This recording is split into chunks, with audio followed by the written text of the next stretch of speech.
exams. So for today, you know, it's all on just, You and it kicked me is off. I'm off. I just gonna, can't see you. yeah, I'm trying to make sure you can copy that to Zoom. Okay. That I'm trying to get the video up because for some reason my computer isn't working right now. And it's, yeah. And it should be showing the digestive system, but I don't know if it is. And it's not. What the hell's going on? There it is. All right, digestive system right here. Rosemary, Yeah. you're with me still, thank Yes, goodness. I am. Anybody else here? Anna's here too, good. Okay, so I will kind of discuss some of it because I know you guys weren't here yesterday. I will have like parts of it, more parts of it online, but it's always kind of different to discuss it when it's online, and then there's, you know, there's other kind of, it's a little bit more difficult when people just don't have that live stream of it.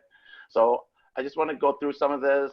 I think we ended last time talking about the phases, right? So the phases. And then I want to go through some of this, and then we'll only talk for an hour. Make sure when you guys are looking at the videos online, especially the lab videos, use the models that I show it on, because those models are what I will use. And if you guys see anybody else, just tell them that. I'll probably post the, you know, something online as well to make sure everybody just looks at the models. Okay. All right, now again with the stomach and all this, easiest thing to ask about in a test is just the different type of cells found in the stomach, right? Parietal cells, chief cells. And with that, basically figure out what the cells produce. Remember that in the stomach, we think hydrochloric acid is very important in helping you digest things. In reality, it's there just to help pepsinogen turn into pepsin and to unroll a protein. So a protein needs to be unrolled and unfolded before the actual material, the enzymes, can do its job, right? Think about what happens if you are folding a piece of paper, maybe when you were kids, you guys sent notes to other people and you folded it up so other people didn't see your note. What happens is when it's all folded up, you can't, you know, read any of the things on that sheet of paper, right? It's too folded. You have to unroll it, unfold it, and then you read the note. Same thing here with the protein. For a protein, you eat a piece of steak. That protein, that, all right, that's a lot of myosin, a lot of actin. I know, it's kind of weird to think about. And then what you need to do is unroll that globular protein so then the enzymes can get in there and do its job. That's what hydrochloric acid does. It unrolls or denatures a protein. So unrolling it is denaturing it. We last talked about the phases. Now there's one thing I want you guys to kind of keep in mind when you're going through this. Our body likes to have increased efficiency of absorption of food, right? We kind of talked about it when in 201, where our, you know, we don't know when our next meal was coming. You don't know when your next drink of water is coming. So what we want to do is make sure that with our next meal, next drink of water, that we don't waste any of it. So when you're eating, you want to make sure you are able to digest everything that you've eaten, or else it's a waste, right? So what we want to do is break everything down into the smallest possible pieces and then slowly absorb it. So the breakdown is called digestion. And now once we digest everything, we need to slowly absorb it over a period of time. The faster food goes through our colon, our small intestine, the less efficient it is in absorbing the nutrients. So that's a big thing I want you guys to get and to always keep in mind when you're thinking this. Because if you do keep that in mind, everything kind of makes sense. So phallic phase, right? So what happens? Well, you're thinking of food, you're hungry, Your brain is telling you that you need to eat. So what happens is even the thought of food, the smell of food, definitely, right, will make it so then your stomach starts to growl even more because now the stomach is getting ready to do its job. And then you start kind of, if you've ever seen dogs and kids get hungry, sometimes they start to even drool when they get hungry. Why? Because they're so hungry that when they want to get their food and they do receive their food, they want all the enzymes already flowing around. The stomach has acid and pepsinogen ready to go. So then you don't have to wait around. The food is there as you take a bite, and now all the enzymes are already there. Perfect. That's what the cephalic phase is. It gets you ready so then you can digest as soon as you bring that food in. In the gastric phase, it's all about the food has entered your stomach. Now we have to hurry up and churn it out. We got to mix it with acid. We got to mix it with pepsinogen. And then it's going to be, instead of a thick, steak, it's going to be like a stew, right? That stew is going to be full of hydrochloric acid. So it's going to be acidic stew. And that stew is going to be then ejected into the small intestine. Once it gets ejected into intestines, we hit the intestinal phase, right? Chyme in the duodenum has a pH of 2. Why is a pH so low? It's because of the hydrochloric acid we just absorbed in there. Then we're going to eject it to the intestine. Now, this is the next topic that we're going to see a lot. We're going to see it again in a couple of, in another chapter here at the end of this chapter. And that is when food, when chyme goes from one region to the next region, when it goes from the stomach to the small intestine, what happens is everything before slows down. Meaning that once the first morsel of food goes into the small intestine, the stomach starts to slow down. You have decreased secretions, decreased activity. Why? Well, what would happen if I keep just pumping out that fluid, that stew, right? I don't wait. I just keep pumping it out and pumping it out and pumping it out. What happens is you will empty the stomach fast, but you're going to bring all that chyme through the small intestines really quickly as well, giving it less time to be worked on and absorbed.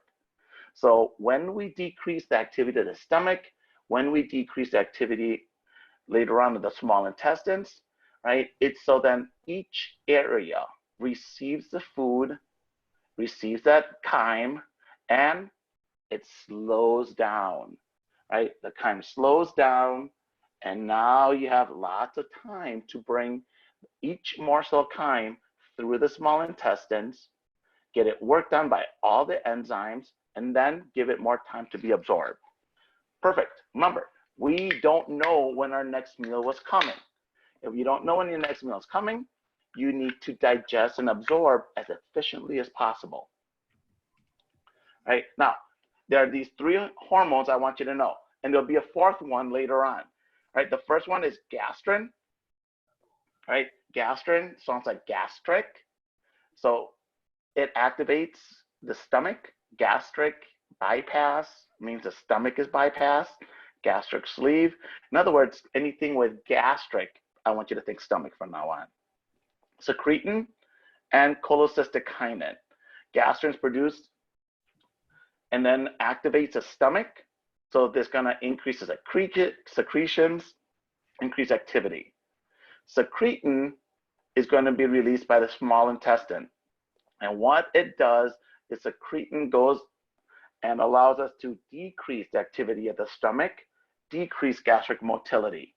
At the same time, that pH of 2 in the duodenum, that chyme coming in, well, that will burn through our small intestine. So we need to neutralize it. So it's going to cause your pancreas to then release bicarbonate. That bicarbonate goes through the pancreas, and then it's able to then go through the pancreas and empty into the small intestine. Now that bicarbonate can neutralize that acidic chyme. Perfect. CCK, right? So when I say gastrin, gastric, I want you to think stomach. When you hear chole, anytime you hear that word cholecystokinin, cholelithiasis, cholecystectomy, right? So, right, what happened is chole refers to the gallbladder. So we have cholecystokinin, we're gonna have, right, it's gonna activate the gallbladder later on to contract and bring bile through. But it also does something similar to secretin when we realize its effect in the stomach. CCK slows down the stomach so then you can delay gastric emptying, slowing it down so then each morsel of food has the ability to be worked on, then has the ability to be efficiently absorbed. Now, in terms of movement of the stomach, keep in mind when we're looking at the mixing here, right, that we have two different type of contractions. We mentioned it last time. The first time you guys have all heard of peristaltic contractions. That happens down here, right, in that lower chart. And what happens in the peristaltic contractions is it allows you to eject that acidic stew from the distal part of the stomach through into the small intestine, right? So you have that pyloric sphincter right there. That pyloric sphincter is thick, it's tough. In order to actually open it up and for that stew to be pushed through, you need strong contractions in the stomach. So then you can eject it into the duodenum. Now, segmental contraction allows us to mix and churn that food we just swallowed into the stomach with all the juices in the stomach.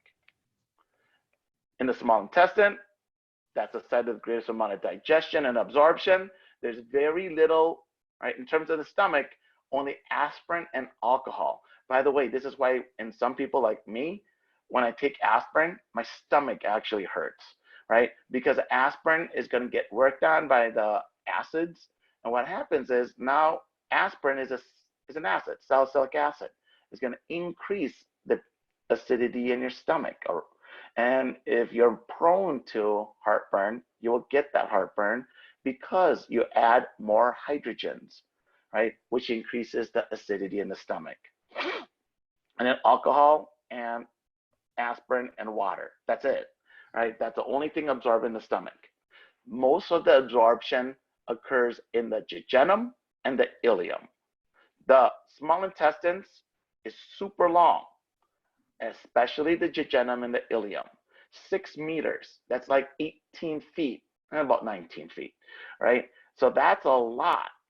And that's where almost all of our absorption occurs. The duodenum is important, is very short, right? It starts and it meets the end of the stomach. The duodenum is where we're gonna have enzymes released from the pancreas, go into the duodenum. So you receive the enzymes, right? You also have bile coming in from the gallbladder.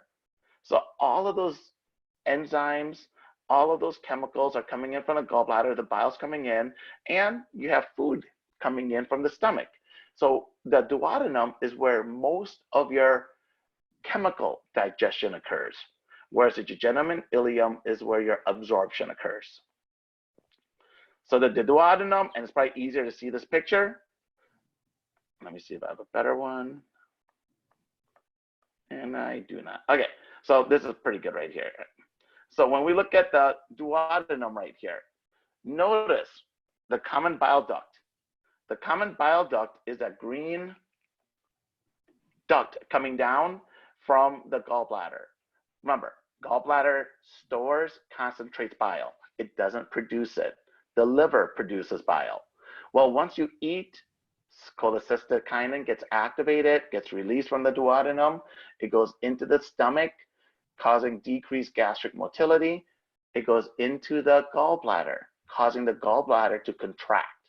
As it contracts, the gallbladder ejects very, very strong chyme into a very strong bile down the common bile duct into the duodenum. But when it comes down, take a look, you can see how the major pancreatic duct of Wirsung, fuses with the common bile duct, right? They fuse, and then they both empty into the duodenum by the sphincter of Oddi. In other words, right, and this does happen, you can get a gallstone that can occur anywhere. It can happen on the common bile duct, right? If it happens only on the common bile duct, you have gallstone pain, very painful, right? We call gallstones cholelithiasis. Now, if you have a stone and it goes through the common bile duct, goes all the way down, well, it can get trapped at the point where the major pancreatic duct fuses with the common bile duct. That area where it fuses is called the ampulla ovator, right? And what happens is if you have a big stone that impacts there, not only will you get pain from the gallstone, you will also get pain from the pancreas, and you have pancreatitis as well. So both of those organs empty into the duodenum, and they fuse as it empties. Now you have the minor pancreatic duct as well, and the minor pancreatic duct does not fuse with the common bile duct, only the major one. So the major one is also called Wirsung's duct. The minor one is called the duct of Santorini. Now, when we go into the small intestines, starting with the duodenum and then from throughout your small intestines, we're going to have these three distinct things found in the small intestine to increase the surface area for absorption. Again, you don't know when your next meal is coming, so you need to make sure that you absorb as much as you can. So in order to absorb as much nutrients as we can, we need to increase the surface area. So how do we increase the surface area? 600-fold, right? 600-fold is like the 60,000% increase. So how do we increase it that much? One, you have folds right here. The folds right here are called the plica circularis. Now these folds, and you can see it better right here, makes it the inner aspect of the duodenum, jejunum, and ileum look like an accordion, right? And what we see is these folds are permanent, they're thick, they're tough. And when that bolus of chyme, that stew, hits that tougher plica circularis, it allows you to kind of dispart, right? You can make sure that that bolus of stew then, instead of being one solid bolus, right, what happens is it can kind of disband everything. It can take it apart a little bit. So then things that are in the middle of the bolus, all right, everything gets dispersed. Permanent, the plica circularis, permanent half-inch tall folds. And when we look at the half-inch tall folds and we look on the surface, we see on a microscope, right, that the surface is not flat. Instead, there's up and down movement of the mucosa. And what we see with the up and down movement is this, right? If it's flat, you just have very, very little room for cells. If it goes up and down, right, what happens? You have cells that goes up and then downwards, up and then down, up and then down. Well, what happens is you have more room to have more cells. Now, each of those we call a villus of the finger-like projections, right? And those villus and the villi are going to allow us to have more absorptive cells. So now we have more absorptive cells because of the villi. We have the plica circularis, which kind of folds, right? Allowing us to have more villus, right?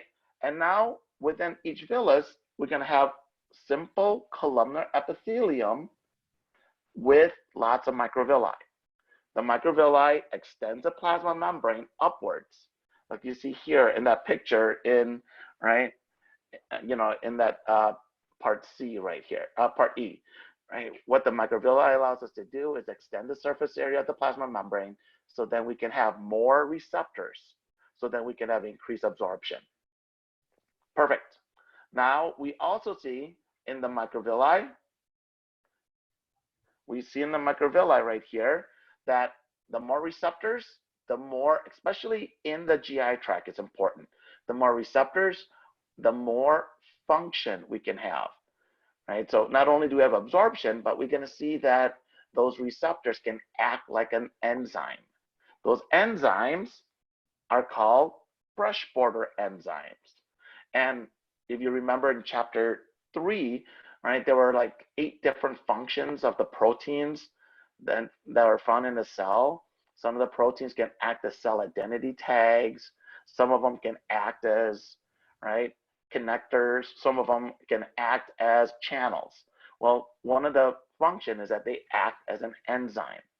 So in the GI tract, those protein receptors found in the cell membrane not only allows you to absorb nutrients, but they act as enzymes.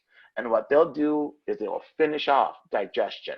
So then you'll have the smallest little morsels of food to absorb. We call those brush border enzymes, and we call the microvilli the brush border because it kind of looks like a brush. The hairs on the brush. Now, what else do we see? Endocrine cells found in the duodenum. They allow us to release CCK and secretin, and then lots of glands, right? These glands, and we're going to see, there's a reason why our GI tract will be looking very shiny. Our GI tract looks very shiny when we look at it through a colonoscopy or through an endoscopy. So one comes from the back, colonoscopy, one comes from the front, endoscopy. Well, in both instances, we're looking at the mucosa. It should be very shiny. Why? Because we should have lots and lots and lots of mucus. The mucus in our GI tract protects. And the duodenum is very, very, very sensitive to acidity. So we're going to need lots of protections, lots of mucus, so then the chyme doesn't burn through the GI tract, specifically the duodenum and jejunum.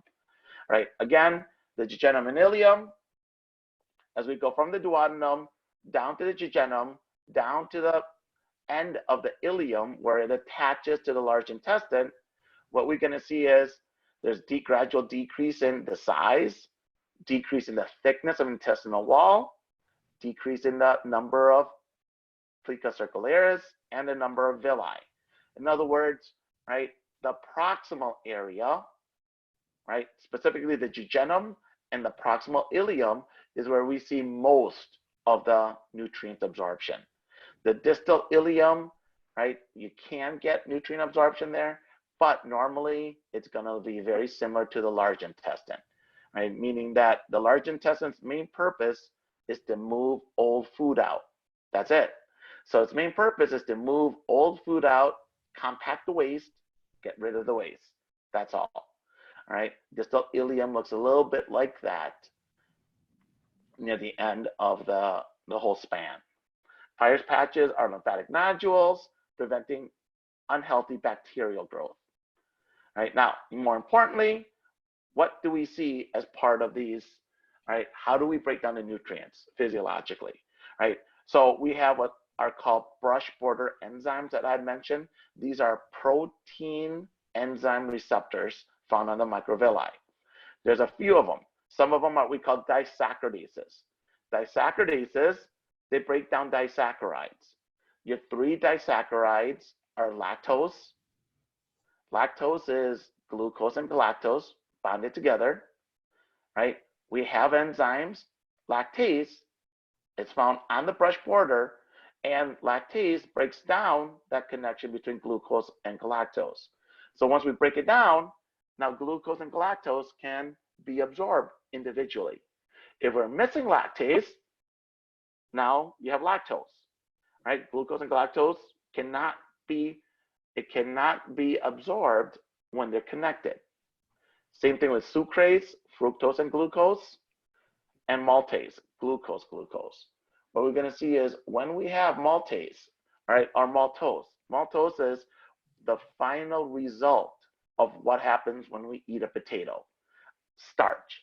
Starch is glucose molecules, thousands and thousands of them bonded together. Well, we're going to have lots of enzymes that breaks it down. By the time it gets into our small intestines, we are going to see that instead of one super long chain of glucose molecules, we're going to have lots and lots of small chains of maltose molecules. So all the super long chain of glucose gets chopped down into lots of disaccharides of glucose called maltose. Then the enzymes found in the small intestinal cells, right, maltase, breaks it apart, and now we can absorb each one. Keep in mind, we cannot absorb any of it if it's kind of connected with each other. Peptidases finishes off peptide bonds. So then we have single amino acids, right, that we absorb in. But amino acids are weird because we can absorb it individually and we can absorb it when it's attached to each other, right? We can see that we will see that we have protein receptors that will allow us to absorb dipeptides and even tripeptides. So it's not quite as final as like the maltose one, where it used to be like, hundreds of thousands of chains of glucose, and now we separate it into one glucose molecule, right? Lots of them, like thousands of individuals glucose molecules that we absorb individually. With protein, we can absorb them as dipeptides, 3 amino acids bonded to each other, or dipeptides, or even single amino acids. In other words, proteins doesn't need to be completely broken down, right? We will see again, right, segmental contractions and perostasis, right? The segmental contractions allows mixing of the enzymes and bicarbonate with the acidic chyme. Perostatic contractions allow us to move that food from the small intestines towards the large intestine. Keep in mind, we want longer transit time. It allows us then to have, right, more time to absorb. Cecal distension. Now, what we mentioned just a few minutes ago, this is cecal distension. When food matter, that chyme, goes from the jejunum, goes into the ileum, goes from the ileum into the start of the large intestine. The start is called the cecum. When it goes into the cecum, it causes a reflex that slows down the small intestine. Negative feedback system that slows down perostatic contractions in the small intestine. Why? Increase absorption, time, so then you can have increased efficiency of digestion and absorption. The liver, there's that picture, right? The liver's main purpose, it's not very important in terms of digestion. The only thing it does is produces bile. That's it. The liver is more important with what happens after you've eaten. After you've eaten, after you've absorbed, then the liver is important. The hepatic portal vein brings all those nutrients, right? All the nutrients that you absorb in the small intestine goes through the superior mesenteric vein, goes through the inferior mesenteric vein. What happens then? Well, those two veins then fuse together to help form the hepatic portal vein. So the nutrients then goes immediately from your small intestine, where you've absorbed it, immediately into the liver. As it goes in the liver then gets the first crack, first chance at all of those, right? All of those nutrients. So it takes the glucose that you've just eaten, right? You've just absorbed, and turns it into glycogen. So then you can store it for the rest of the body to use. Now, we do absorb galactose. We do absorb as well fructose. But when the liver receives fructose and galactose by the hepatic portal vein, the liver converts everything into glucose.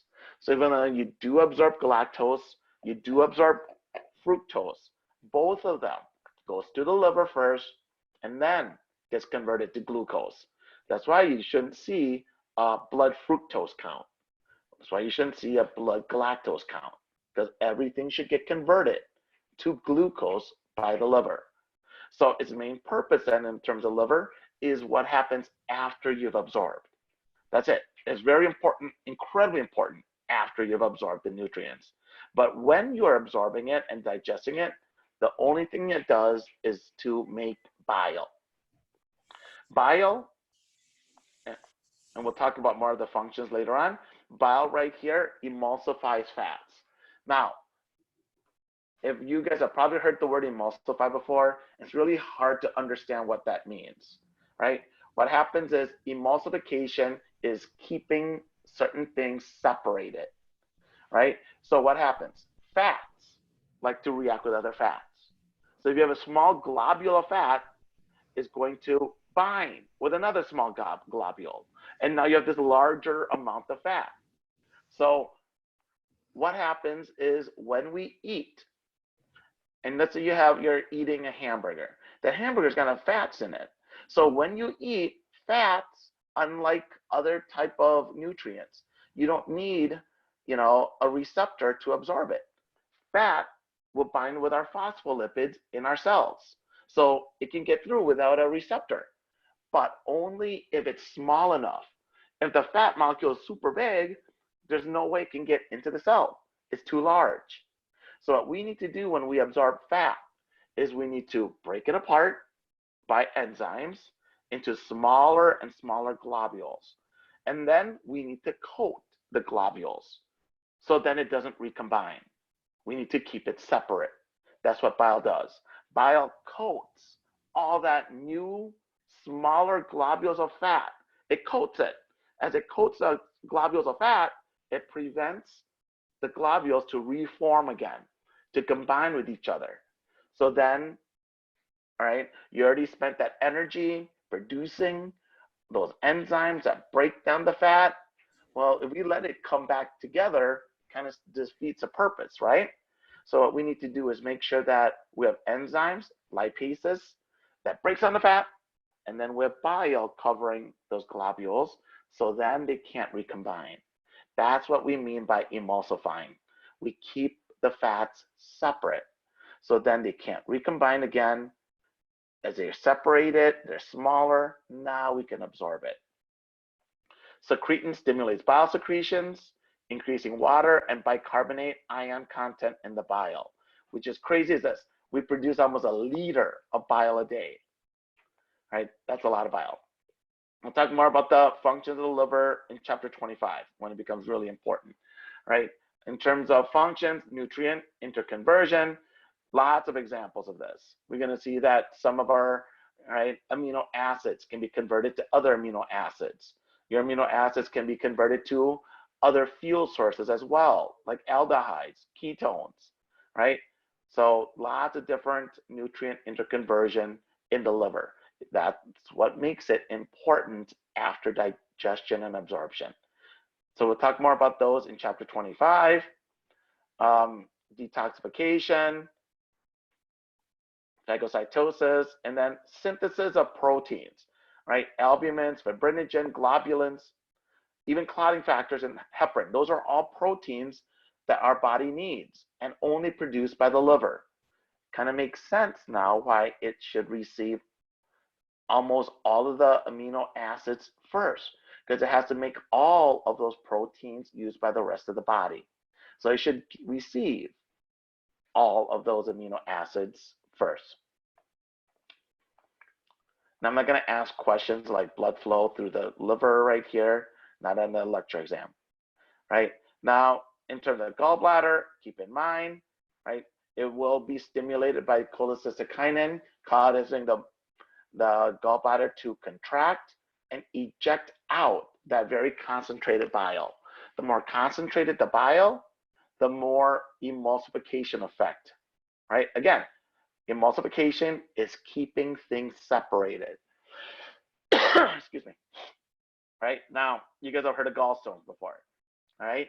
Gallstones or cholelithiasis, that is usually caused by cholesterol, bad diet, things like that. It can block the cystic duct. It can block anything, right? We call it the 4 or 5 F's of gallstones, and this doesn't make me popular in my classes, but usually, right, the people that are more commonly affected are the fat fertile females in the 40s and 50s with flatulence, right? Now, why the fat for bad diet? Fertile. For some reason, pregnant women have increased probability of gallstone, right? They just do for some reason. And not even if you're pregnant, if you've already had kids, you're more likely to have gallstones, right? Females, right, more than males, 40s and 50s, right? Bad diet, 40s and 50s, and then flatulence, right? We're going to see that with eating too much fatty foods, if you don't produce enough bile, you will have really gross diarrhea as a result. And you're going to have increased flatulence as a result too. Kind of gross. Right, so this is this screen got messed up, but just make sure you review what CCK and secretin does. Now, the pancreas is the really important stuff, right? The pancreas is where we see almost all of the enzymes that helps in the breakdown of starches and the breakdown of proteins come in. So the pancreas produces lots of enzymes. And take a look at those enzymes, especially the top three: trypsinogen, chymotrypsinogen. Remember, those end with a GEN, like pepsinogen. So those are zymogens. They require additional work before they can get activated. Trypsinogen will turn into trypsin, then it becomes active. Chymotrypsinogen turns into chymotrypsin, the active form. Procarboxypeptidase turns into carboxypeptidase. The reason why we have these that are made inactive is that if they're made active inside the cell will auto-digest itself and it will die. So we produce the enzymes slightly too long, about 8 to 10 amino acids in length that are a little bit too long. So what we're going to see is we need to cut those amino acids to activate it. Then you see pancreatic amylase, right? We're going to see salivary amylase do its job in the beginning in the mouth, and then in the stomach, nothing happens for digestion of carbohydrates. And then in the small intestines, because of the pancreatic secretions, the pancreatic amylase, right, continues the digestion of our carbohydrates. Pancreatic lipases, right? This is where we also start producing, right, lipases that breaks down the fat globule into smaller chunks. Remember, fats are easy to absorb. You just got to make sure that they're small enough to get through. That's what the lipases does. It splits it apart. As it splits it apart, bile covers it, so then they don't reform and reconnect. Right? So how do we activate this? Right? We make 1.5 liters a day with slightly basic pH, the pancreatic juice. What happens is the slightly basic pH is because of the activity of sodium bicarbonate. And what we see is sodium bicarbonate gets released from the pancreas. It gets shunted through the major pancreatic duct, Wirsung's duct. As it goes through the major pancreatic duct, it goes to the duodenum, and the duodenum is going to be full of that acidic chyme. So the bicarbonate neutralizes that acidic chyme, protecting the small intestine. Now, as part of the pancreatic juice, we have water, sodium bicarb, and enzymes. The three main enzymes right here, trypsinogen, chymotrypsinogen, and procarboxypeptidase, are all inactive. The big one is trypsinogen. Once trypsinogen enters your small intestines, trypsinogen turns into trypsin by a brush border enzyme called enterokinase. Right? Again, we had brush border enzymes like lactase, maltase, sucrase. Right? It's found on the microvilli of our absorptive cells. These are proteins that act as receptor enzymes. So what happens? Trypsinogen binds to these protein receptor enzymes found on the brush border called enterokinase. Right? So enterokinase is a protein brush border enzyme, and what it does do is it cleaves trypsinogen, cuts out the excess amount of amino acids, and causes it to form trypsin. Once you form trypsin, all right, trypsin does everything else. Right? Trypsin can auto-activate itself, so it can cleave more trypsinogen and form more trypsin. Trypsin also activates chymotrypsinogen, cutting those amino acids activating those to chymotrypsin. Then procarboxypeptidase also activated by trypsin. So lots of activity where trypsin is the main regulator.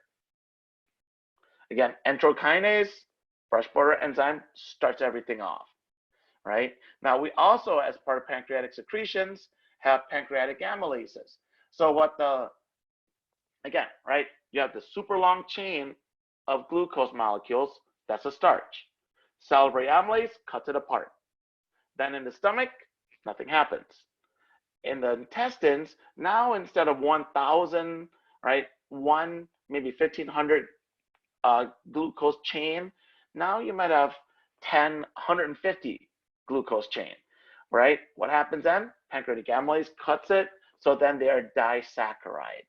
So the glucose, right, in terms of glycogen, what we get is glucose and glucose combined.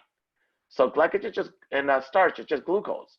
So once pancreatic amylase has done its job, we just have small chunks of the disaccharide maltose, glucose and glucose. Right? We're going to have 500 of those instead of 1,000, right, glucose long chain, that's glycogen. Now we have 500 disaccharides called maltose. Now we have the maltase, our other brush border enzymes are going to cleave that maltose and separate the two glucose molecules. Now each one can be converted and absorbed. Now we also see DNA when we eat, right? So you're eating skeletal muscles when you're eating a hamburger. You're eating skeletal muscles when we're eating a steak or a piece of chicken. So keep that in mind when we're eating actual, animal protein, that we are eating cells, skeletal muscles, and those skeletal muscle cells have a lot of protein in it. It also are multinucleated, meaning that it's going to have a lot of DNA. So we need to be absorbing the DNA, right? That adenine, the guanine, the cytosine, right? All of those, right? All of those 4 bases will be absorbed by deoxyribonucleases. So we do absorb the DNA bases as well. All right, so here's just showing us control of the secretions. The vagus nerve can activate everything, right? So then everything's ready to go, and it can activate them when you are fully conscious. And what happens is, if you're not fully conscious, then those enzymes can be, and hormones can be released just by stretch, just by chemical changes. So what we see is once that morsel of chyme that's acidic hits your duodenum, it causes duodenum to release secretin and CCK. Now, secretin is very important in the pancreas because secretin allows us to make that watery bicarbonate-rich secretions to neutralize the acidic chyme. CCK allows the enzymes to be produced. Right? We talked about what secretin and CCK does. We talked about gastrin. Now there's this last one right here, GIP, gastric inhibitory peptide. I don't know why this is not highlighted, but all 3 should be highlighted. Secretin, gastric inhibitory peptide, and CCK. Now, so we talked about secretin. The weird thing is, we also talked about gastrin. Gastrin activates the stomach. Well, the other one, GIP, gastric inhibitory peptide, is going to inhibit the stomach, right? Why? Because once food matter hits a duodenum, we want to slow everything down in the stomach. And GIP does that, all right? Pancreatitis, pretty bad stuff, guys. Pancreatitis, especially chronic pancreatitis, can lead to increased probability, really high probability of having pancreatic cancer. So whenever I hear people have family members that has pancreatic cancer, in my head, I'm always thinking there's like a time clock in my head, right? Not years, months to live, all right? Pancreatic cancer, ovarian cancer are the 2 cancers that will take your life very quickly. The reason why is because by the time we know you have pancreatic cancer and or ovarian cancer, by that time we are diagnosing it, usually the cancer has metastasized. The pancreas is very deep in our abdomen, right? So if you have cancerous changes there, we don't have that kind of sensitivity. All we get is a burning sensation. So you could think it's something else. Same thing with ovary. Ovary is very deep in the hip. And when people have ovarian cancer, right, the kind of pain that they had before diagnosis can get interpreted by doctors as a lot of other kind of pain. So by the time we finally diagnose it, the cancer has usually spread. So what we're going to see with pancreatitis, and the big one, associated with heavy alcohol intake, right? Alcoholics are more likely to get this. Associated with acute form of pancreatitis is associated with obstruction in the ampulla levator. In the ampulla levator, where the actual bile duct and the common hepatic duct, the Werstein's duct, meet. The ampulla levator, if you have a stone that then embeds in that area, gets stuck in that area, well, now bile can't get through. So you have gallstone pain. Now, pancreatic juices can't get through. And what happens is if pancreatic juices can't get through, all of those enzymes auto-activate. They activate. Trypsin gets activated, or trypsinogen gets activated. Trypsin then activates everything else. As they activate everything else, it will start to digest the pancreas, allowing us to have that acute pancreatitis pain. The weird thing is there really isn't a treatment for pancreatitis. We just give you painkillers, fluids, and tell you to just be careful with the diet or the drinking. We can test it based on lipase levels, right? Your serum lipase levels will be very elevated. Right. Now, do you guys have any questions? Not so far. Okay. Now, I do have something on the rest of this. I do have to have another meeting with my other class. Do you have another questions for, lab or anything? Yeah. For Yes. lab, when will it be? Do you know? I will try to get it out tonight, seeing how I feel. If I don't, then it'll be tomorrow morning. Okay, that's fine. Right. And then it's just going to be on the lab sheet number 2 material, Yeah, right? exactly. Perfect. Yep. On lab sheet 2, anything on there. So the liver's on there, right? The pancreas is on there. Make sure you look at the videos on the models, right? Make sure you look at those because I do have most of the models. All right. Thank you. And there'll be about 20 different questions, right? And it'll be about it'll be 20 different individual pictures and 5 things per. So